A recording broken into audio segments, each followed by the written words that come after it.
Janine Gutierrez, wag na daw umasa kay Paolo Abilino. Marami ngang mga fans talaga ng Kim Pao ang naniniwala na may relasyon nga si Kim Chiu at si Paolo Abilino dahil nga sa sobrang sweet at nakakakilig daw. Ibang-iba daw ang chemistry ng dalawa. Kaya daw pinagsunod-sunod ang mga project ng dalawa dahil malaking pera ang inakyat sa Dreamscape at ABS-CBN. Kaya daw ang Paunin wag nang umasa dahil si Kim Chiu na daw ang gusto ni Paolo Abilino.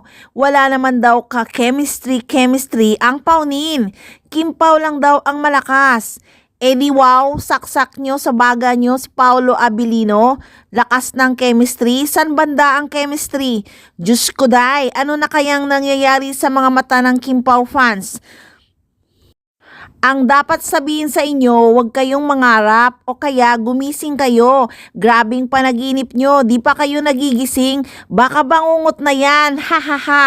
Kung chemistry lang ang pag-uusapan, Paunin is the best. At Paunin lang ang totoong nagmamahalan. Gets nyo? At kahit buong taon pa may project si Paolo Abilino at Kim Chiu, kahit buwan-buwan pa may project sila, hindi sila magkakaroon ng relasyon. Gets nyo? Dami nyo pang yaw-yaw pinipilit nyo pa si Pao kay Kim Chiu. Baka isang araw tumulo na lang laway nyo sa inggit at sobrang kilig kina Paolo Abilino at Janine Gutierrez.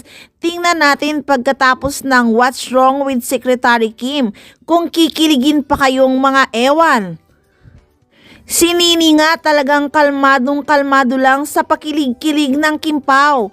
Confident kasi si Nini na walang mali siya kina Paolo Abilino at Kim Chiu. At kahit hindi tambal si Paolo kay Janine Gutierrez, walang cares ang mga fans dahil mahal nila si Janine Gutierrez. Kahit walang Paolo Abilino, kaya niyang sumikat mag-isa. Pero wala kayong magagawa dahil pilit nyong pinaghihiwalay ang Paunin, sila na nga ang magkakatuluyan. Magpaplano na nga ng kasalian this year. Mangangarap na lang kayo yung hindi pa matutupad kahit magunaw pa ang mundo. Hays nako, tumutok lang kayo dito para sa mga susunod na update ng Paunin dahil marami pa talaga tayong aabangan na maiinit at kakilig-kilig na chika. Kaya abang-abang lang palagi dito lang sa Maarteng Machika.